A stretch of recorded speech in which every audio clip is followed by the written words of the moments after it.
Luto na ang ating pansit at tayo ay kakain na. Okay na to.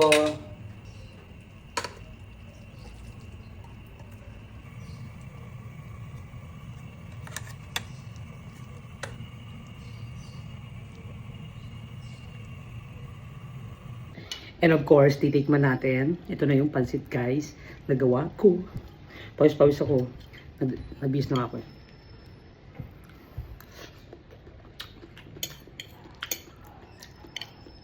Atay lang ng manok yung sahog kasi yun lang meron ako sa ref.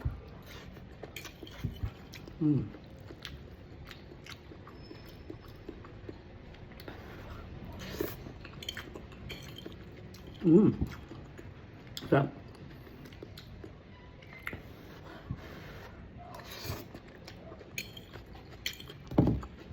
Medyo malapot-lapot siya.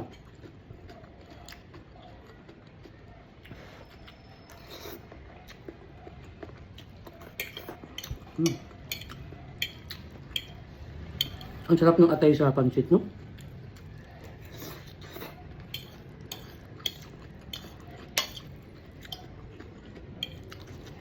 Sarap.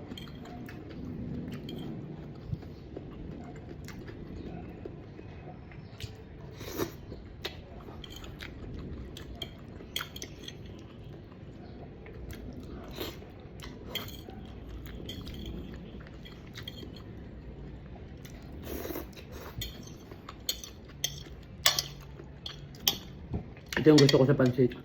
Yung para sa may sarsa.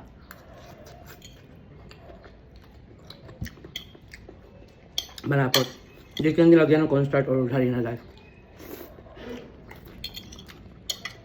Lumapot siya dahil sa gata.